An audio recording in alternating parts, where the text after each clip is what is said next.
Well, I know for like a musical artist, different things inspire them to want to write music or create music. For someone as a video producer, what is it that sort of motivates you or inspires you to do, what you do?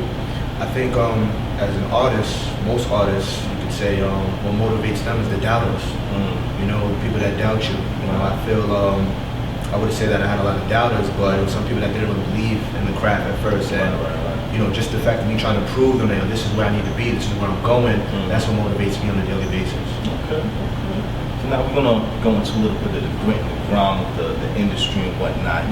As a video producer, like what's the craziest thing you've ever seen on like a set or experience at a video shoot? Well, in the video world, we have this term called a nip slip.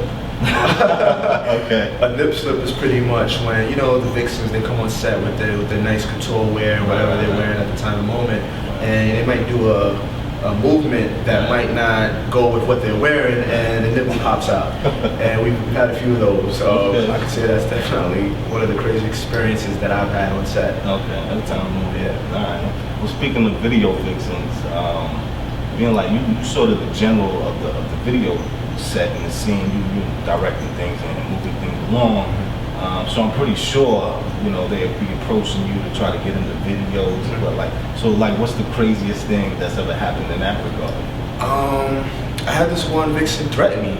Okay. She said, if you don't put me in this video, I'm gonna have my brothers beat you up. Okay.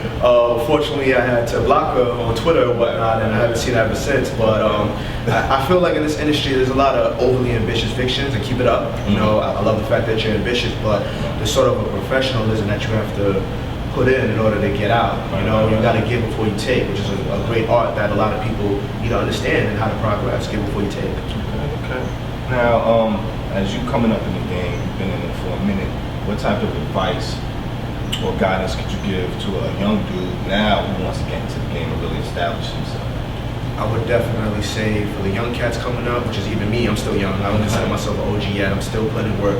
It's consistency. You got to put in work.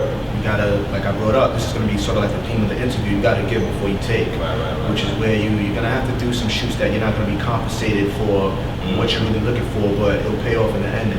That's just how the universe works. You know what I mean? So I would definitely tell the young cats to be persistent, believe in yourself. If you can see it, then you definitely can achieve it, which is it's literal, it's real. Some people hear that saying and they may feel that's something from Walt Disney, and it's true. If you can see yourself in that position, sitting on that set, producing those beats, going to law school, whatever you want to do, then you can achieve it, point blank. I believe in that. That's very important. Pay attention to what he just said right there. Dropping some jewels right now. Stay in school, kids. Exactly.